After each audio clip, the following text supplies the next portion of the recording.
Modi, in my opinion, is not a politician. He is a statesman. He is not just interested in elections and votes, he is interested in his people. This is the kind of people we need in politics. I never knew Narendra Modi in the sense, of course I knew he is a politician, his name was there in the papers, etc., etc. And I also knew that he was the Chief Minister of Gujarat. And I was travelling from London to Bombay after I examined in London, Royal College. He was also travelling in the same plane and we were both in the first class compartment, first class cabin, where only two of us were there. Of course, the Royal College pays the ticket, otherwise I can't afford to be in the first class. So while coming back, this man was sitting in front, I was sitting at the last seat, and I just kept on reading what I was doing, because I didn't want to go and introduce myself to a politician, because I didn't want to curry favors or I didn't want any bed crumbs thrown at me. But after breakfast, this man walks over to my seat, sits by the side, and starts a conversation. He says, what are you, where are you going, what are you doing, etc., etc.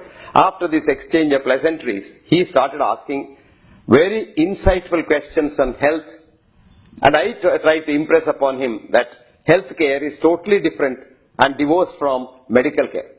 Because most of our politicians have an idea that hospitals and doctors keep society healthy. This is the most foolish thinking. Hospitals and doctors have nothing to do with health care. Health care requires 5 things: a clean environment, clean air, clean water, clean food, and then sunlight and earth. These 5 things are the job of PWD, civil engineers and sanitation people, and no one else. And all these things we discussed, and over next 9 hours we discussed this. Non-stop we were discussing, and he had the enthusiasm to listen, and I unfortunately had the enthusiasm to tell him all that. Now we departed. After that I forgot. 4 years later, I had written an article on prenatal causes of postnatal disease. And I get a phone call one day from one Mr. Jai Narayan Vyas, actually Dr. Jai Narayan Vyas, he is a PhD in economics. He was the health minister of Gujarat. And Jai Narayan Vyas told me that his boss was very much impressed by the article. And he wanted me to go over to Ahmedabad to talk to his people. They sent the ticket, I went, and I liked the way they received me, they put me up in a nice hotel. And the meeting was fixed for the following day at 10 o'clock. And when I reached there at 9:30, I thought the chief minister, as usual, will come late. But this man arrived there at 9:45, 15 minutes before time. And all the ministers and the secretaries were there by the time he came. And the meeting started at the dot at 10 o'clock. And he told me to talk about what I had written first, which I did for 1 hour. After which they questioned me for about 1.5 hours. Following which he spoke for about an hour about what I said, but unfortunately I didn't understand most of it because it was in Gujarati. Then the lunch followed. Everything worked like clockwork.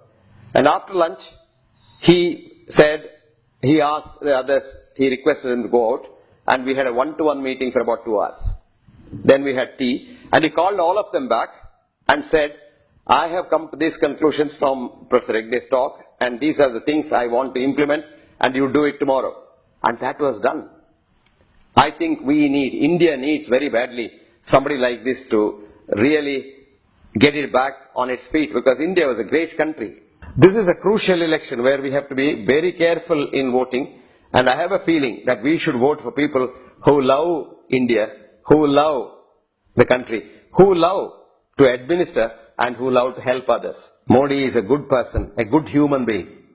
I don't think Modi is Hitler or fascist or anyone. Modi is a good human being. Very badly understood. I would say very well misunderstood human being. Lot of media publicity that you and I see, I don't think is true. And media, we all know how media works.